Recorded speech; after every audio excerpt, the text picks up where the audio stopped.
Hello students, इस video में आज हम एमसी कर्व एमसी वक्र के बारे में पढ़ेंगे। तो चलिए दोस्तों स्टार्ट करते हैं।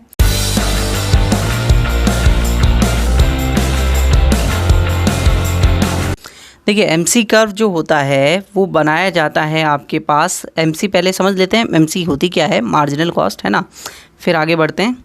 तो मार्जिनल कॉस्ट यानी कि सीमांत लागत, ठीक है। इसका सिंपल सा मतलब होता है कि जब आप एक एडिशनल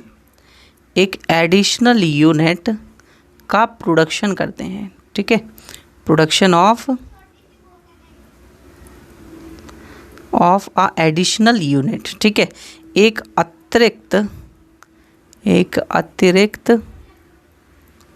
इकाई का उत्पादन, ठीक है। तो जब आप एक एडिशनल यूनिट का प्रोडक्शन करते हैं तो आपके पास कॉस्ट में जो चेंज होता है उसको आप बोलते हैं मार्जिनल कॉस्ट, ठीक है। एक अतिरिक्त इकाई का उत्पादन करने पर जो कुल उत्पादन में आपके पास चेंज होता है उसको आप मार्जिनल प्रोडक्ट बोलते हैं।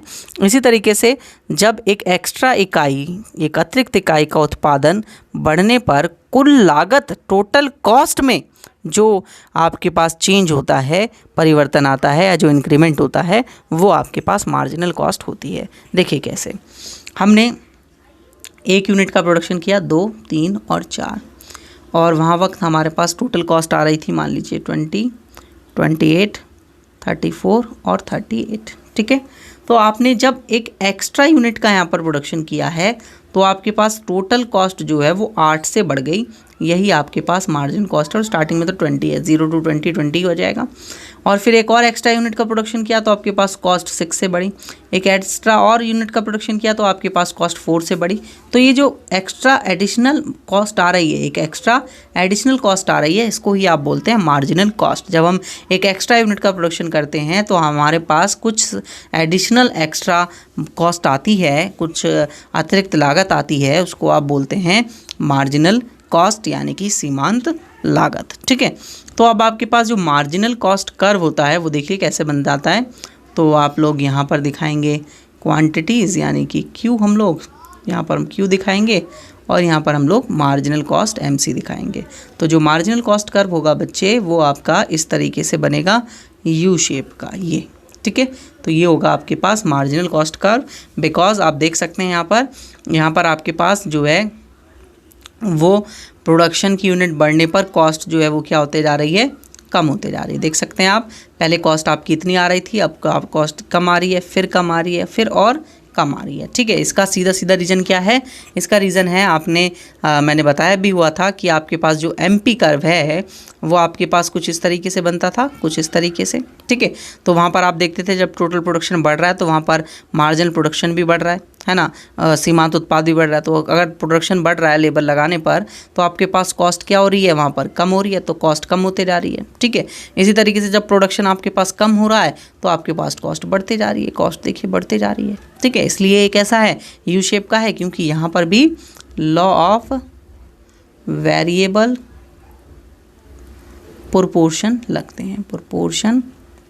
हैं, यानी कि परिवर्ती अनुपात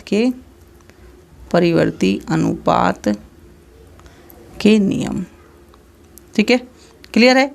अब ये जो आपके पास टोटल मार्जिनल कॉस्ट कर्व होता है, इस मार्जिनल कॉस्ट कर्व के नीचे का जो एरिया होता है, ये पूरा का पूरा ये जो एरिया है इस कर्व के नीचे का, इस एरिया को अगर हम जोड़ दें, समेशन कर दें इसका, तो आपके पास जो है निकल के आ जाएगा आपका टोटल वेरिएबल कॉस्ट यानी कि टीवीसी। तो आप कह सकते हैं कि टीवीसी का फॉर्मूला आप सभी के पास होगा सिग्मा एमसी, मतलब एमसी को जोड़ दें तो आपके पास टोटल वेरिएबल कॉस्ट निकल कर आ जाएगी। इसी तरीके से अगर आप एमसी निकालना चाहते हैं तो एमसी हमेशा टोटल वेरिएबल कॉस्ट के nth number minus total variable cost की nth माइनस 1 नंबर से जो है निकल के आएगी, ठीक है। तो ये इसका जो है वो क्या हो जाता है फॉर्मूला। जब हम न्यूमेरिकल क्वेश्चन करेंगे तो मैं आप सभी को और डिटेल में इस चीज़ को बताऊंगा बच्चे, ठीक है। तो कोई दिक्कत किसी स्टूडेंट को इस चीज़ को समझने में कोई भी दिक्कत नहीं होगी। तो आप सभी को एमसी कर्व समझ में आ गया होगा कि क्या क्या जो है एमसी कर्व किस तरीके से जो है होता है और क्या इसकी शेप होती है। ठीक है। यू आकार का क्यों होता है वो मैंने बता ही दिया आपको, यू शेप का क्यों है, ठीक है, क्योंकि यहाँ पर लॉ ऑफ वेरिएबल प्रोपोर्शन लग रहे हैं, ठीक है बच्चे। तो वीडियो अच्छी लगी हो तो वीडियो को लाइक कर दें और अध्ययन क्लासेस ऐप को ज़रूर डाउनलोड कर लें, क्योंकि अध्ययन क्लासेस ऐप पर आपको इसी तरीके के वीडियो लेक्चर्स पूरे कोर्स के फॉर्म में मिल जाते हैं, जिससे आप आसानी से अपनी कोर्स को पूरा कर सकते हैं अगर आप बीकॉम फर्स्ट ईयर 11th किसी भी क्लास के स्टूडेंट हो। और इस नंबर पर मुझे कांटेक्ट कर सकते हैं, जिससे मैं ज़्यादा से ज़्यादा जानकारी आप सभी को प्रोवाइड कर दूंगा कोर्सेज़ के बारे में, ठीक है। नेक्स्ट वीडियो में मिलते हैं। इसी तरीके की वीडियोज़ को देखने के लिए लाइक शेयर एंड सब्सक्राइब ज़रूर कर दें चैनल को।